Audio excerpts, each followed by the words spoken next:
Good morning all of you. U3 के learning programme में एक बार फिर से आपका स्वागत है। मैं हूं सुनील कुमार। आज आपके सामने हम ट्रिग्नोमेट्रिक के कुछ एंगल्स के रेशो देखेंगे कि उनका क्या होता है, क्या रेशो होता है। तो ये आपकी मैथ्स के एनसीईआरटी बुक में पेज नंबर 182 के ऊपर है। तो चलो देखते हैं। तो हम बेसिकली इसके अंदर कुछ रेशो लेते हैं। आपकी मैथ्स की टेबल में भी दिया हुआ है मैथ्स में। जैसे हमें आप लोगों को पता है कि भाई ट्रिग्नोमेट्रिक रेशो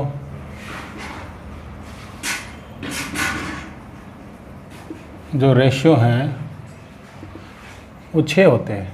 साइन होता है, कॉस होता है, टेन होता है, कोसेक होता है, सेक होता है और कोट होता है।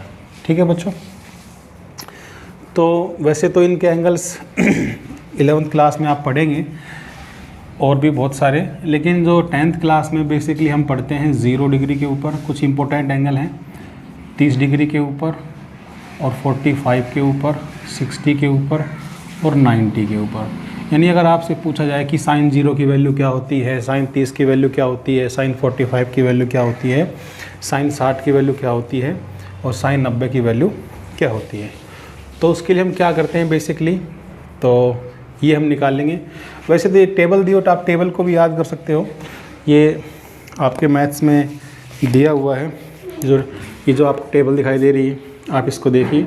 इस टेबल को आप लर्न कर लेंगे तो भी आप वही चीज़ होगा। लेकिन हम ये चीज़ टेबल कैसे आती है, हम ये चीज़ आपको आज बताएंगे। ठीक है, चलिए। तो सबसे पहले हम क्या करते हैं, हम आपको आपके मैथ के हिसाब से, जैसे इसमें दे रखा है कि सबसे पहले हम 45 का लेते हैं, रेशियो ऑफ एंगल 45 डिग्री। 0 पे भी लेंगे हम, बाकी सब पे लेंगे, लेकिन स्टार्टिंग में दिखाएं। तो अब आप बताओ, अब मान लीजिए एक राइट ट्रायंगल है, ये सब पे सेम रहता है, ये ए बी और सी। मान लीजिए यहाँ पे भी 45 है और यहाँ पे 90 है, तो आपको पता है तो ये दोनों भी 45 के हो जाएंगे, तो ये आइसोसेल राइट ट्रायंगल हो जाएगा।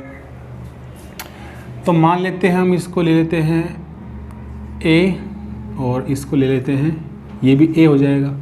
ठीक है, तो एंगल हम फाइंड करेंगे वही 6 के 6 रेशो के। तो सबसे पहले लिखेंगे let triangle A B C right triangle such that angle A equal to angle C equal to 45 degree और एंगल बी कितना लिया हमने, 90 डिग्री। ठीक है, तो और हमने क्या कर लिया, एंड एज्यूम ए बी बराबर बी सी बराबर ए, हमने ले लिया, यूनिट ले लिया। ठीक है, तो पाइथागोरस थ्योरम करके भाई ये निकाल लेंगे। तो लिखेंगे in right triangle A B C apply Pythagoras theorem. तो क्या हो जाएगा बच्चों, ए सी का square is equal to B C का स्क्वायर प्लस में ए बी का square, A square plus A square 2a square हो गया, और ए सी बराबर क्या, जिस पर रूट हो जाएगा, इट मीन्स √2a। तो ये हमारा √2a आ गया है। ठीक है, अब यहाँ से इसको रफ कर देते हैं। तो ये आप पॉज करके इसको नोट डाउन कर सकते हो। वैसे ये सिर्फ समझा रहे हैं कि हमने निकाल लिया है। तो अब देखिए पंडित बद्री प्रसाद क्या कहता है, पंडित बद्री प्रसाद हर हर बोले। ये साइन का होता है, ये कोस का होता है और ये टेन का होता है, ये कोसेक का होता है, ये सेक का होता है और ये कोट का होता है। बात समझ रहे हैं बच्चों, बहुत ही आसान बात है ये, सिर्फ इसको ध्यान देने की ज़रूरत है। तो अब इसमें क्या करेंगे, देखिए आपको पता है साइन क्या होता है। अब दोनों एंगल ए है, उसको कुछ नहीं फ़र्क पड़ता, उससे सेम आंसर आएगा। साइन ए ले लिए, साइन सी ले लिए, साइन सी ले लेते हैं हम यहाँ से। क्या होता है, पी अपॉन एच होता है ना। तो इस सी के रेफरेंस में ये हमारा पी है और ये हमारा एच है। इट मीन्स क्या मिलेगा हमें, ए बी अपॉन ए सी, और सी हमने कितना लिया हुआ है, साइन 45, यानी ए बी अपॉन ए सी कितना आएगा, ए बी हमने कितना माना हुआ है, ए, और ये ए सी कितना है, √2 upon A. It mean 1 upon √2, ये कैंसिल हो जाएगा, ये आंसर आया। इट मीन्स साइन 45 की जो वैल्यू है 1 अपॉन √2 आई। हम यहाँ लिख लेते हैं सारी वैल्यूज़, हम सिर्फ साइन को लिख लें यहाँ पे, बाकी देखते हैं। 45 साइन की वैल्यू, साइन 45 कितना आता है बच्चों, 1 अपॉन √2। ये सिर्फ सिखा रहे हैं, आपको समझा रहे हैं। अब इसी ट्रायंगल का यूज़ करके अगर हम निकालना चाहें कोस की वैल्यू, यानी कोस 45, तो कैसे आएगा देखिए। तो कोस 45 आपको पता है बी अपॉन एच होता है, तो इसके हिसाब से बी ये रहा और एच ये रहा, तो ए अपॉन पूरा लिख दो ना, बी सी और अपॉन ए सी, ये हो जाएगा। तो बी सी हमारे पास कितना है, ए और √2 ए, ये कैंसिल हो गया, क्या बचेगा 1 अपॉन √2। इट मीन्स जो कोस 45 है, कोस 45 है, उसकी वैल्यू भी कितना आ गया, 1 अपॉन √2 आ गया। अब इसी तरह से, ये तो मैंने गलत मिटा दिया, चलो कोई बात नहीं, देखते हैं। पंडित बद्री प्रसाद हर हर बोले, sine cos tan, cosec sec और कोट। अब हम लेते हैं किसका वैल्यू, टेन का वैल्यू लेते हैं। अब लेते हैं टेन 45 की वैल्यू, बताओ क्या होती है। आपको पता है पी अपॉन बी होता है कि नहीं होता है, या इसके रेफरेंस में ले रहे हैं, तो ये हमारा पी है और ये हमारा बी है। इट मीन्स हमें क्या मिलेगा, A B upon B C, तो ए अपॉन ए कैंसिल होगा, क्या मिलेगा 1। तो इट मीन्स बच्चों यहाँ से हमें टेन 45 की वैल्यू क्या मिली, 1 मिली। ठीक है, तो अब इन्हीं के हिसाब से अगर हम बाकी के रेशियो निकालें, कैसे, अभी पढ़ा था, पंडित बद्री प्रसाद हर हर बोले, ये साइन, ये कोस, ये टेन, ये कोसेक और ये सेक और ये कोट। अब देखो, अगर आपसे कोई कहे कि कोसिकेंट की वैल्यू, कोसिकेंट 45 की वैल्यू क्या होगी और सेक की 45 की वैल्यू क्या होगी और कोट 45 की वैल्यू क्या होगी, ये हम बताएंगे। अब आप देखिए, कोसिकेंट 45 वैल्यू क्या होती है बच्चों, ये साइन का रेसिप्रोकल होता है, यानी उसका उल्टा होता है। हम इसको लिख सकते हैं ऐसे, साइन 45 लिख सकते हैं। बेटा मैं आपको कंसेप्ट सिखा रहा हूँ, ठीक है ना। और ये सवाल आप रट्टा मार के भी कर सकते हो, लेकिन अगर रट्टा मार के जब आप करेंगे तो फिर आपको बाद में बड़ी दिक्कतें आएंगी। तो इसको 1 अपॉन साइन 45 कर सकते हैं, आप वैल्यू रखो। साइन 45 कितना है, 1 और √2, तो ये ऊपर जाके पलटी मार जाएगा, 1 मल्टीप्लाई √2 अपॉन 1, यानी आंसर कितना आएगा, √2। तो कोसिकेंट 45 की वैल्यू आंसर आ गया √2। समझ में आई बच्चों। चलिए, इसी तरह से अगर आप देखना चाहें कि सेक 45 क्या होता है, आपको पता है सेक किसका उल्टा होता है, कोस का उल्टा, यानी इसको हम ऐसे भी लिख सकते हैं 1 अपॉन कोस 45। समझ में आई बच्चों। चलिए, अब देखो कोस 45 क्या होता है, 1 ओवर √2 होता है, ऊपर जाके ये पलटी मार जाएगा, तो क्या आएगा बच्चों, 1 मल्टीप्लाई √2 अपॉन, ये भी √2 आंसर आ गया। तो सेक 45 की वैल्यू कितना होता है, √2 होता है। अब बच्चों इसी तरह से अगर आप क्या निकालना चाहें, इसी तरह से बच्चों अगर आप कोट की वैल्यू निकालना चाहेंगे, कोट 45 तो क्या होती है, ये भी 1 अपॉन 10 45 होती है। होती है कि नहीं होती है, ठीक है ना। तो अब आप देखिए इसमें हम क्या लिखेंगे, 1/1 है ये 1045, ये भी कैंसिल हो जाएगा, क्या आएगा 1। तो 10 का 45 का जो वैल्यू होता है वही हमारा कोट 45 का वैल्यू होता है, ठीक है। चलिए, तो ये आपने साइन 45 के बेसिस के ऊपर हमने ये साइन का और कोसिकेंट का कोट का सभी का वैल्यू हमने फाइंड कर लिया है। चलिए अब हम फाइंड करते हैं बाकी के और रेशियोज।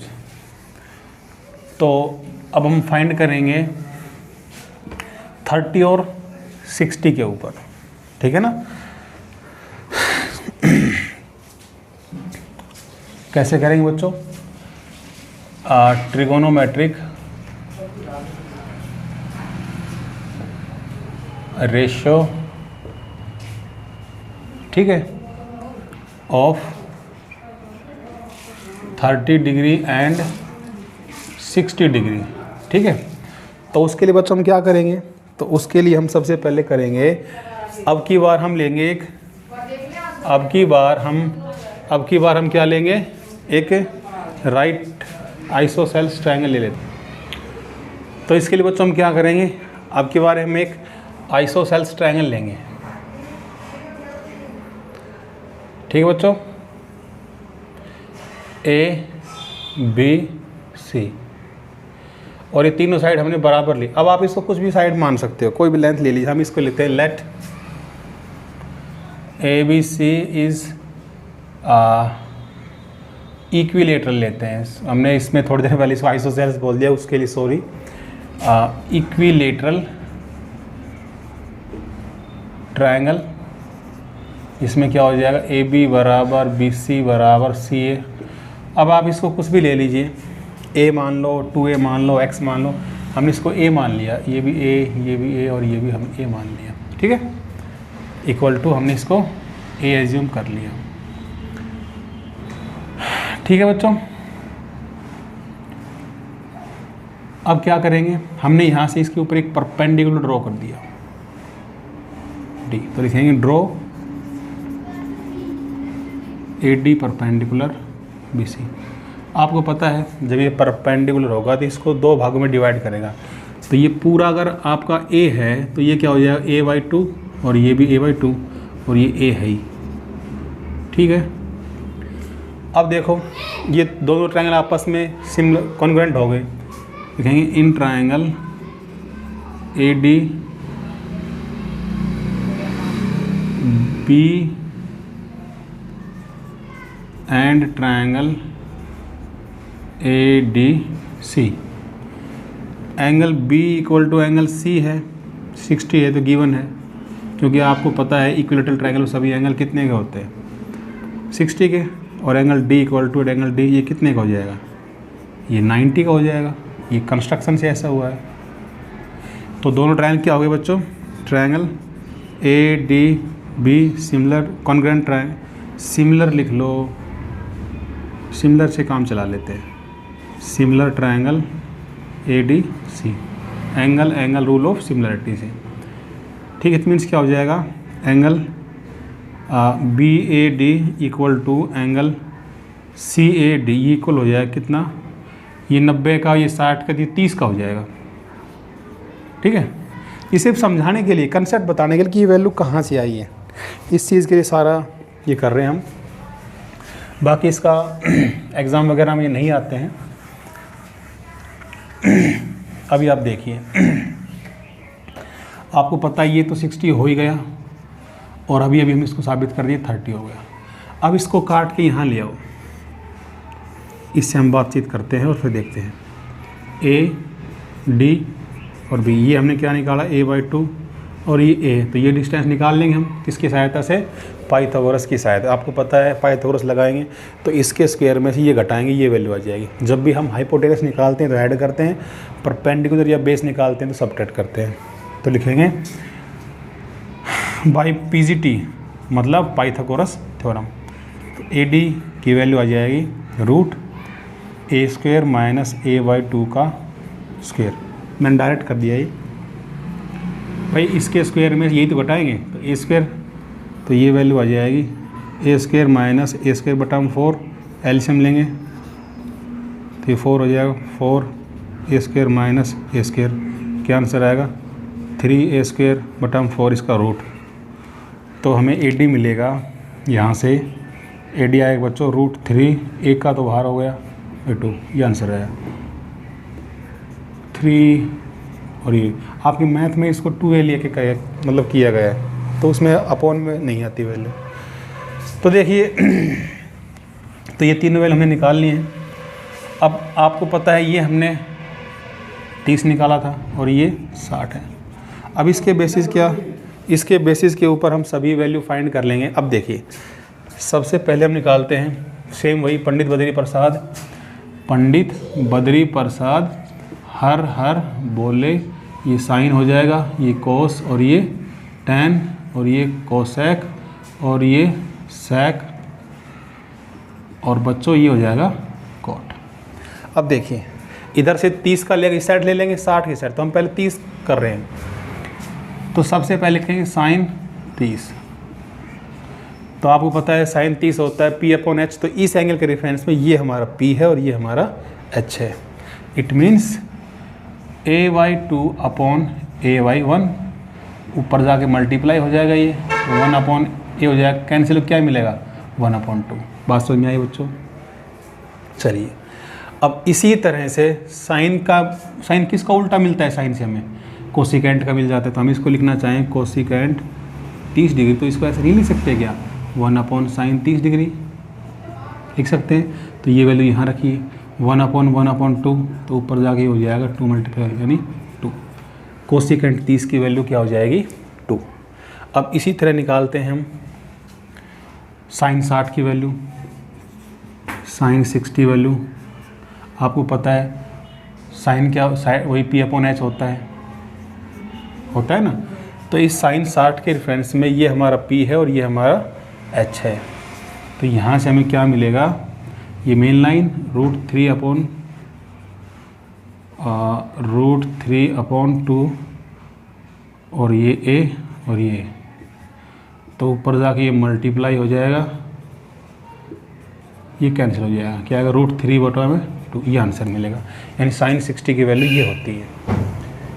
उसी तरह से अगर आप इसको कोसिकेंट 60 का निकालना चाहें तो ऐसे करेंगे, इसको अपॉन में कर देंगे 1/√3, साइन 60 होता है ये, तो 1/√3/2, 2/√3 हो जाएगा। तो इसी तरह से हम बारी बारी से सभी की वैल्यू फाइंड कर लेंगे। अब इस तरह से हमने साइन का निकाला, इसी तरह हम किसका निकाल लेंगे कोस का, और कोस की वजह से चारों वैल्यू निकाल लेंगे, कोस 30 और कोस 60। देखो कोस की वैल्यू होती है B/H, इस 30 के रेफरेंस में ये हमारा B है और ये हमारा H है। तो यहाँ हमें क्या मिलेगा √3/2A और A/A, तो हो जाएगा √3/2A मल्टीप्लाई 1/A, ये कैंसिल होकर क्या हो जाएगा √3/2, ये आंसर मिलता है हमें। और कोस 60 की वैल्यू सेम वही B/H, तो इस 60 के रेफरेंस में ये हमारा B है और ये हमारा H है। तो ये क्या हो जाएगा A/2 और A/1, तो A/2 मल्टीप्लाई 1/A, कैंसिल होके 1/2 मिलेगा, 1/2 मिलेगा हमें। ठीक है, अब इनके रेसिप्रोकल निकाल लेते हैं। कोस का किसका उल्टा होता है, सेक का। अगर हम सेक 30 निकालना चाहें तो क्या हो जाएगा 1/cos लिख सकते हैं उसको। देखो इसी का उल्टा होता है, इट मीन्स 1/√3/2, तो हो जाएगा 2√3। इसी तरह से अगर हम निकालना चाहें सेक 60 का, तो क्या आएगा 1/cos 60, और cos 60 क्या होता है 1/√2 होता है, तो ऊपर जाके हो जाएगा 1 मल्टीप्लाई 2/2 आंसर आ जाएगा। अब इसी तरह हम किसका निकाल लेंगे बच्चों, कोट का और टैन का। आसान है, इसे भी कंसेप्ट मतलब ये पता होना चाहिए कि कोई सी वैल्यू ये कहाँ से आ रही है। अगर आपसे कोई ये पूछे भाई साइन 30 का 1/2 क्यों होता है, तो उसका रीज़न है ये। तो इसी तरह से आप निकालना चाहें, अगर हम टैन का निकाल लेते हैं, टैन 30 का और टैन 60 का, रट्टा मारने से बच्चों कुछ नहीं होता, आपके एग्ज़ाम में फिर दिक्कतें आएंगी, पास भी हो जाएंगे ऐसा नहीं है आप लोग। देखो tan क्या होता है, P/B, इसके रिफरेंस पे ये हमारा P है और ये हमारा B है, तो ये हो जाएगा a/2 और √3/2 और a। तो ऊपर जाके अगर इसको पलटी मारेंगे हम तो 2/√3a, ये कैंसिल हो गया, क्या आंसर आएगा 1/√3। ये आया tan 30 की वैल्यू। tan 60 क्या होती है बच्चों, इस साइड से P/B, तो ये P है और ये हमारा B है, तो यहाँ से क्या हो जाएगा √3a/2 मल्टीप्लाई a/2। तो ये ऊपर जाके पलटी मारेगा तो क्या हो जाएगा, a से a 2 से 2, ये वैल्यू मिली। ठीक है, अब इसी से अगर हम निकालना चाहें cot 30 की वैल्यू तो हम क्या लिख सकते हैं, 1/10 लिख सकते हैं। tan 30 ये क्या है 1/√3, ऊपर जाके √3 हो जाएगा।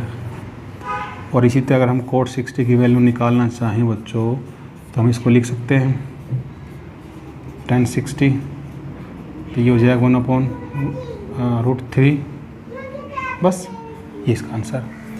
तो ये बच्चों इसका कंसेप्ट था 45 का और 30 का। अब हमारे पास दो कंसेप्ट बच गए इसके, एक तो बच गया किसका 90 का और एक बच गया 0 का, वो भी इम्पोर्टेंट है, हम वो भी आपको बता ही देते हैं। तो उसके बाद फिर इसे कुछ एग्जांपल देखेंगे, तो देखते हैं।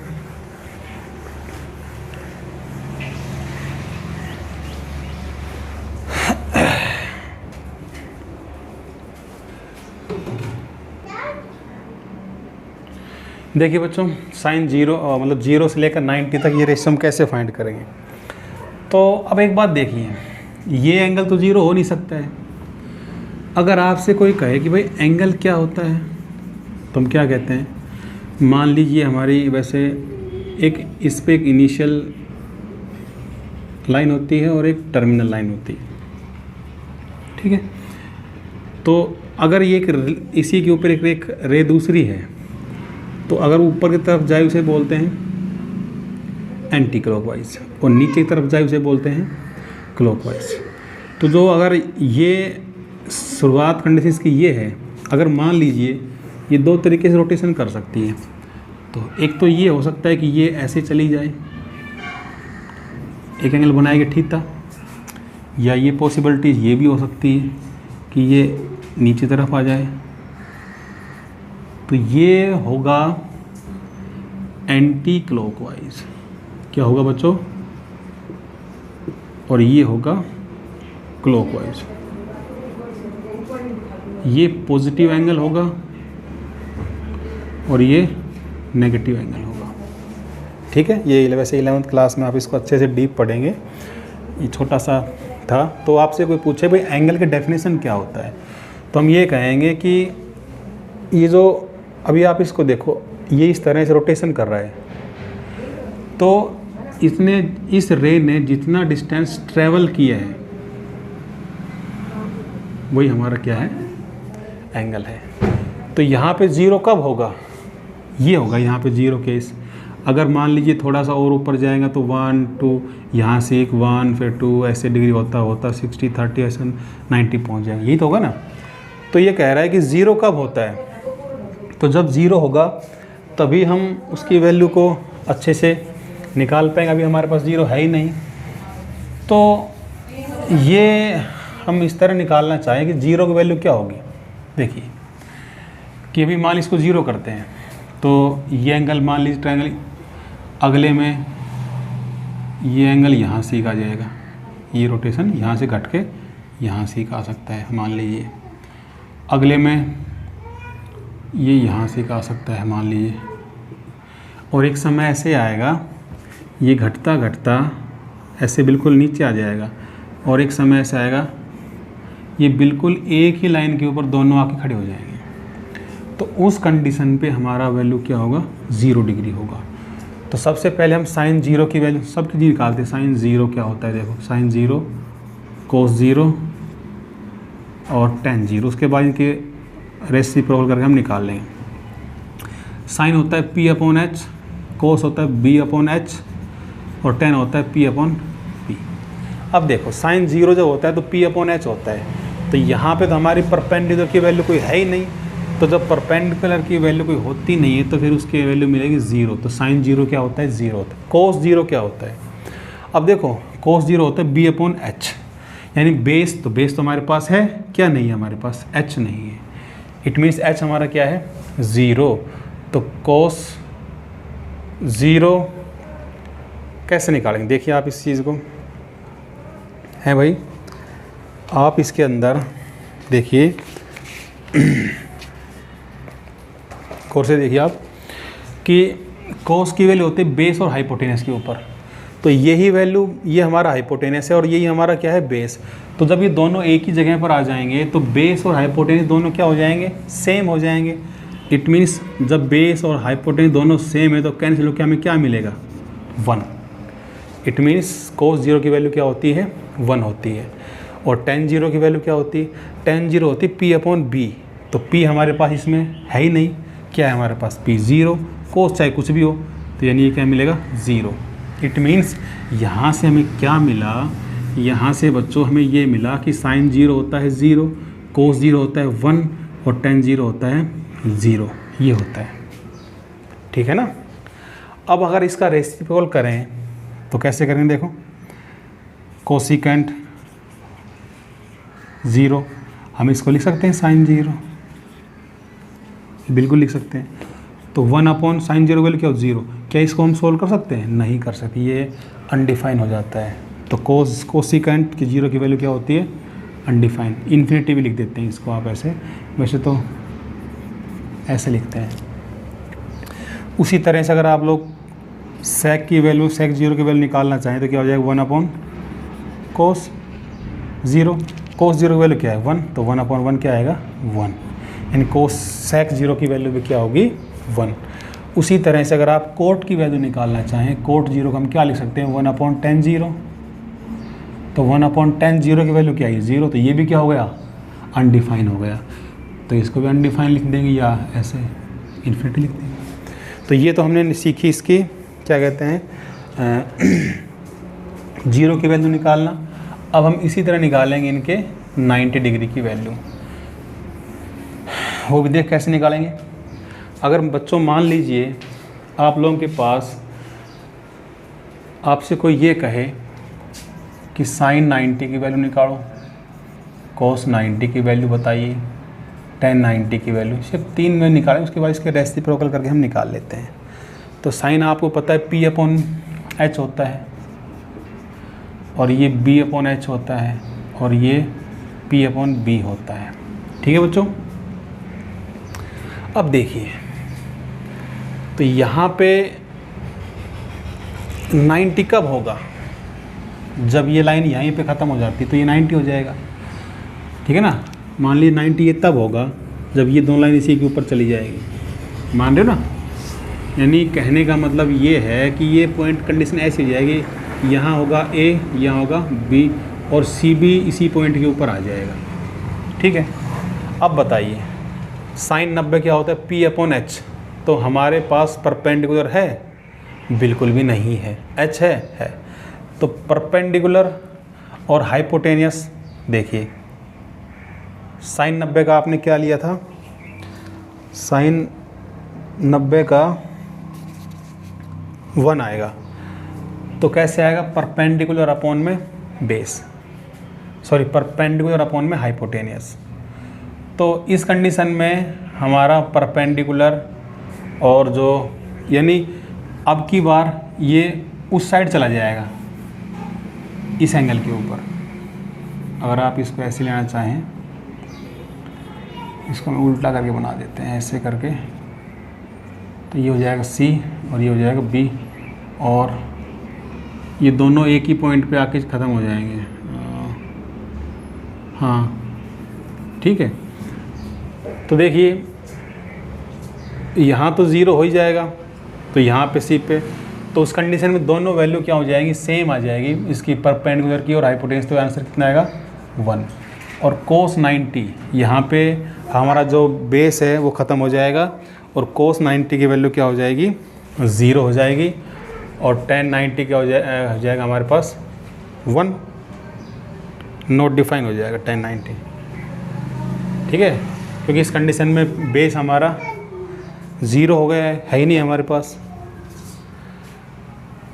इसका ग्राफ बना के अच्छे समझ में आएगा, वो आप 11th थोड़ा सीखेंगे। तो जब इनका आप रेसिप्रोकल करेंगे तो इसको 1/1 करेंगे तो कोसिकेंट 90 की वैल्यू क्या आंसर आएगी, 1 ही आएगी। और सेक की वैल्यू क्या आएगी, ये इंडिटरमिनेट फॉर्म हो जाएगी। और कोट 90 की वैल्यू क्या हो जाएगी, 1 हो जाएगी शायद। कोट 90 की वैल्यू हमें क्या मिल जाएगी बच्चों, हाँ कोट 90 0 हो जाएगा, ठीक है ना। तो ये हमारा बेसिक था जो आप लोगों ने इसका सीखा। और मिलते हैं आपको अगले वीडियो के अंदर जिसमें हम कुछ एग्जांपल्स वगैरह कराएंगे। चलिए, thank you so much, have a nice day. और ये जो एक टेबल है बच्चों, इसको आप याद कर लेना। ये तो हमने बताया था आपको कि टेबल को बनाते कैसे हैं। चलिए, thank you so much, have a nice day.